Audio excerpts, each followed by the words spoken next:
চলে এলাম রাজশাহী সাহেব বাজার মাছের বাজারে। এখানে অনেক রকম মাছ পাওয়া যায়। সাধারণত দিনের বেলা অনেক ভিড় থাকে এবং সেই ভিড়ের মাঝে মাছ কিনে নেওয়াটা অনেক বেশি চ্যালেঞ্জিং। তাই অফিস শেষ করে আমরা প্রায় মাছ কিনতে আসি রাতের বেলা। এখানে রাতের বেলা অনেক রকম মাছ পাওয়া যায় এবং সেগুলো যেহেতু ভিড় কম থাকে, তারা মাছটা কেটে আমাদেরকে প্রসেসিং করে দেয়।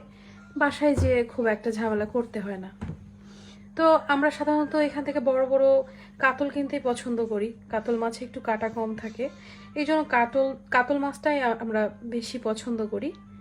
তো আজকে মনে হলো যে না, রুই কিনি। অনেকদিন কাতলই খাচ্ছি, রুইয়ের একটু দেখেও ভালো লাগলো।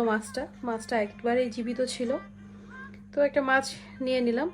দোকানদার খুব সুন্দর করে যত্ন করে মাছটা কেটে কুটে দিচ্ছে। এই দোকানে আরও অনেক বড় বড় ইলিশ এবং কাতল ছিল। তো আপনাদেরকে সেই ইলিশ মাছগুলো একটু দেখাচ্ছি। দেখুন, অনেক বড় বড় ইলিশ এখানে। এই যে এগুলো 1500, 1600, 1400 এর মাঝে এগুলো প্রাইস।